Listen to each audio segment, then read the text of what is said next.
안녕하세요. 김영편이 평촌 캠퍼스에서 수강하여 2025학년도 한양대학교 미래자동차공학부에 합격한 고나령입니다.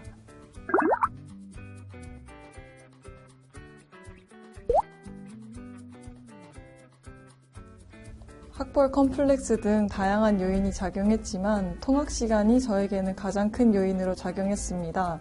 통학시간이 왕복 4시간이 넘어서 체력적으로 힘들기도 했지만 그 시간에 동기들은 학교에서 다양한 활동을 하면서 진로를 찾아나가는 모습에 제 상황을 바꾸고 싶다는 생각이 들어서 편입을 결심하게 되었습니다.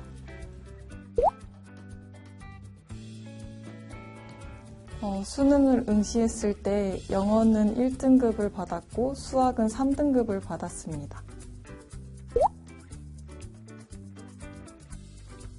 저는 월별로 공부 루틴이 달랐던 편인데 2월달에서 3월달 사이에는 수험 생활에 대한 적응 기간을 갖고자 당일 배운 것을 복습을 끝내고 다음날 있을 단어 테스트 단어를 암기한 후에는 집에 가서 쉬면서 공부를 했습니다. 4월달에서 6월달에는 어느 정도 수험 생활에 대한 감이 잡혀서 아침 8시 30분부터 밤 9시 30분까지 자습시를 지키려고 노력했습니다. 7월달 이후부터는 교수님들께서 여름방학 기간이 합격할 수 있는 대학의 레벨을 올릴 수 있는 마지막 기회라고 여러 차례 강조하셨기 때문에 공부량을 더 늘려서 아침 7시 반부터 밤 9시 반까지 자습시를 꼭 지켰습니다. 파이널 기간인 11월 달에서 12월 달 사이에는 기출문제를 풀기 시작했습니다. 제가 지원할 14개의 학교들의 기출문제를 각각 3개년씩은 풀고 시험에 응시하고 싶었기 때문에 평일에는 영수 각각 1개씩 그리고 주말에는 영수 각각 2개씩 기출문제를 풀어 나갔습니다. 먼저 어휘 파트는 매일 아침 보는 단어 테스트만큼은 꼭 다 맞자는 마인드로 1년 내내 MVP1 단어장만 열심히 암기했습니다. 그리고 추가적으로는 어휘 교수님께서 주시는 프린트나 수업 시간에 강조하신 단어들을 그때그때 암기하는 식으로 공부해 나갔습니다. 다음으로 문법은 제가 아무래도 영어와 수학을 모두 다 챙겨야 했기 때문에 사실상 제대로 공부할 수 있는 기간은 2월달부터 6월달까지밖에 없었습니다. 따라서 교수님께서 특히나 수업 시간에 강조하신 문법 이론들만 따로 정리해둔 문법 이론 정리 노트를 만들어 두고 이거를 1년 내내 학습했습니다. 이후에 기출문제를 풀 때 모르는 문법 이론이 나오면 이 노트에 추가로 적어가면서 그때그때 암기하는 방식으로 학습해 나갔습니다. 다음으로 독해 파트는 상반기에 제가 따로 독해 지문 10지문 정도씩을 찾아서 시간을 재며 풀고 구문 분석한 뒤에 사전을 찾아가며 해석이 매끄럽고 빠르게 될 때까지 읽는 연습을 했습니다. 그리고 하반기에는 수학 공부의 비중이 조금 더 커졌기 때문에 따로 지문을 더 찾아서 풀지는 않았고 독해 수업 시간에 푸는 지문들을 상반기와 같은 방식으로 학습해 나갔습니다. 논리 같은 경우에는 교수님께서 논리 수업 시간에 알려주신 스킬들을 문제에 적용하며 푸는 연습을 중점적으로 했습니다. 해석만으로도 쉽게 풀리는 문제들이 많았지만 이러한 스킬들을 직접 적용해 나가면서 그 문제의 답이 되는 부분이 어디인지 형광펜으로 매번 체크하면서 풀어나갔고 이 덕분에 하반기에는 정답률이 낮은 문제들도 많이 맞출 수 있었던 것 같습니다. 수학은 무엇보다 문제풀이를 하면서 얻는 깨달음이 중요하다고 생각합니다. 따라서 저는 추석 연휴나 주말같이 조금 시간이 널널한 날을 이용해서 문제풀이에 집중했습니다. 여름방학 기간은 독해와 선형대수 파트를 공부하는 데 힘을 썼고 9월달 전까지는 높은 토익 성적을 받는 것이 목표라서 여러 차례 토익에 응시했던 기억이 납니다.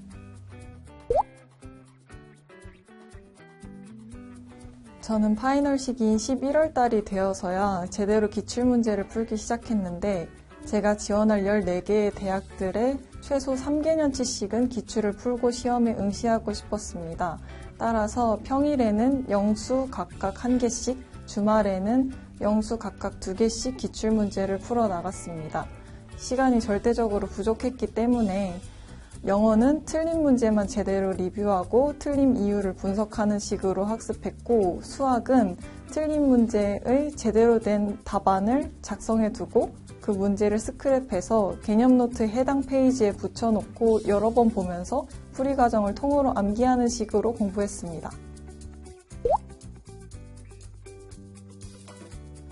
저는 총 14개 대학에 지원했고, 이과의 지원 자격을 충족하지 못해서 문과에 지원한 국민대를 제외하고는 대체로 전적대와 동일한 계열로 지원을 했습니다. 그러나 동일한 대학 라인에서 한 학교씩은 비메이저과에 지원해서 소위 말하는 올킬만큼은 피하고자 노력했습니다.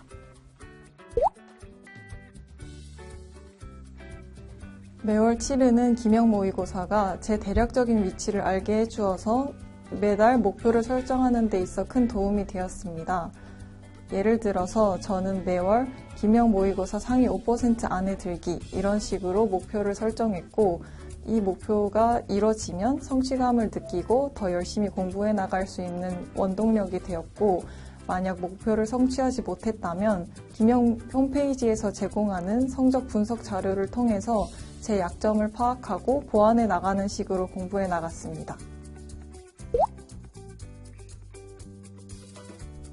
시험 전날에는 제가 미리 풀어놓았던 수학 기출문제 3에서 5개년치를 백지에 다시 풀어보면서 어떤 유형이 반복적으로 나왔는지 파악하는 시간을 가졌습니다. 그리고 나서 시간이 남으면 개념 노트를 다시 쭉 정독하면서 모르는 공식이 없는지 확인하는 시간을 가졌습니다. 그리고 시험 당일, 시험 직전에는 당연히 아는 문제들만 반복적으로 보면서 시험에 어떤 문제가 나오더라도 풀어낼 수 있다는 자신감을 가지려고 노력했습니다. 저는 7월달이 가장 힘들었던 것 같습니다. 여름방학 기간이 중요한 기간이라고 들어서 부담감은 커지는데, 선형대수를 어려워했던 탓에 모의고사 성적은 떨어지고, 공부 시간을 늘려서 정말 하루 종일 학원에만 있는 탓에 우울감이 쌓였던 것 같습니다. 이것을 극복했던 방법은 수험생활 사이사이에서 잠시 옥상에 올라가서 바람 쐬고 오기 등 사소하게 행복한 것들을 찾으려고 노력했던 것 같습니다. 그리고 무엇보다도 다른 생각이 들지 않을 정도로 공부에 매진하다 보니 어느 순간 자연스럽게 슬럼프를 극복한 제 모습을 발견할 수 있었던 것 같습니다.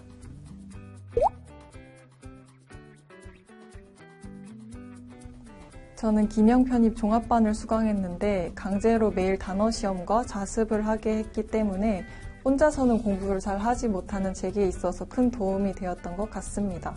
그리고 카운터에 언제나 선생님들께서 상주해 계셨기 때문에 모르는 게 생기면 언제나 편하게 가서 여쭤보고 해답을 얻을 수 있었던 것이 큰 도움이 되었습니다.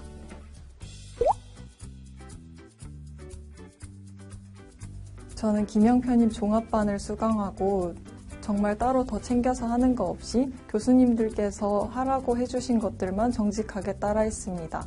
그렇다 보니 혼자서는 어떻게 공부를 해나가야 할지 감이 잘 안 오시는 편입생 분들께서는 기명 편입 종합반을 추천드리고 싶습니다. 먼저 서류는 9월달쯤에 기명에서 진행된 학업계획서 첨삭 프로그램을 이용하여 초안을 하나 작성해 두었습니다.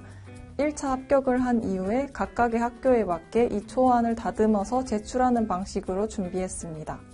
면접 같은 경우에는 기명 평촌 캠퍼스에서 모의 면접 프로그램을 진행해 주셨던 게 큰 도움이 되었습니다. 덕분에 실제 면접장에서는 어떤 식으로 행동하고 대답해야 하는지 고쳐 나갈 수 있었습니다. 저도 처음에는 편입이 잘한 선택인지 1년 동안 공부해서 성공할 수 있을지에 대한 걱정과 불안이 참 많았습니다. 지금 걱정하고 불안해하는 것은 당연한 것이나 그렇게 시간을 날리기에는 시간이 너무 아깝다고 생각합니다. 그러니 최대한 아무 생각 마시고 무엇이든지 할 수 있다는 자신감을 가진 채 앞에 놓인 공부에만 열중하신다면 분명히 합격이라는 좋은 결과가 기다리고 있을 겁니다. 모두들 파이팅 하세요. 나의 한계 대학 편입으로 뛰어넘어 상승하자. 편입은 기명, 기명 편입 파이팅!